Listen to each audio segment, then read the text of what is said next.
Hello friends, welcome to my new another video. কেমন আছো সবাই? আশা করি তোমরা সবাই খুব ভালো আছো। আজ সকাল এখন 10টা বাজে। একটু তাড়াতাড়ি রান্নাটা চাপিয়ে দিয়েছি কারণ বাবা এসেছে।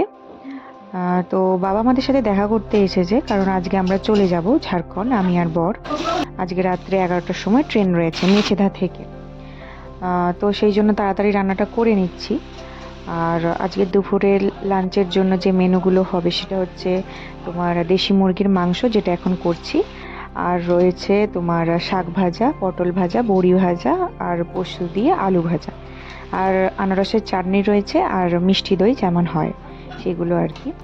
তো এদিকে আমি রান্নাটা করে নিচ্ছি। আজকে তাড়াতাড়ি রান্নাটা করে নিয়েছি সেই কারণ ব্যাগ গোছাতে হবে, একদমই হাতে সময় ছিল না, সেই জন্য আমি ব্যাগ গোছাতে পারিনি। তাই রান্না টান্না করে সবাইকে খেতে দিয়ে তারপর আমি ব্যাগ গোছাবো। তো যাই হোক, রান্নাটা আমার কমপ্লিট হয়ে গেছে। তারপর আমি সবাইকে খেতে দিয়ে দিয়েছিলাম। সবাই খায় না, প্রথমে দুই বাবা আর আমার দেওর মানে দাদা ভাইকে আমি প্রথমে দিয়ে দিয়েছিলাম, কারণ বড় ছিল না তখন, বর কাজে চলে গিয়েছিল। তাই মা বলল যে যখন হচ্ছে বড় ছেলে আসবে তারপরে একসাথে খেতে বসবো, সেই জন্য দুই বাবা আর দাদা ভাইকে খেতে দিয়ে দিয়েছিলাম।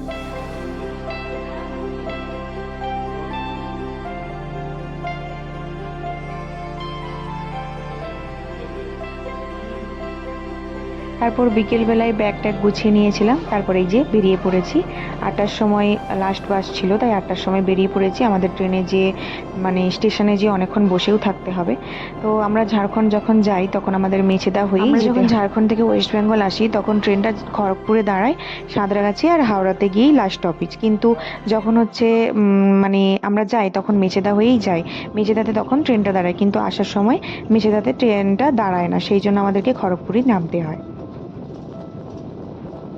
তারপর জলের বোতল আনতে ভুলে গিয়েছিলাম। অবশ্য জলের বোতল প্রায় সময়ই আমরা নিয়ে আসি না, কারণ ব্যাগটা ভারী হয়ে যায়, সেই জন্য জলের বোতলটা আমরা দোকান থেকে নিয়ে নেই স্টেশনের সামনে।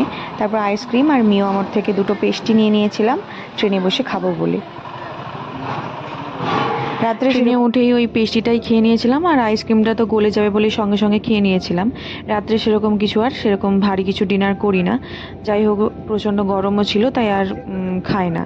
তো তারপর সকালবেলা তোমার ঘুম থেকে উঠেছিলাম প্রায় 7টা বেজে গিয়েছে, আর 45 মিনিট লাগবে রাঁচি যেতে।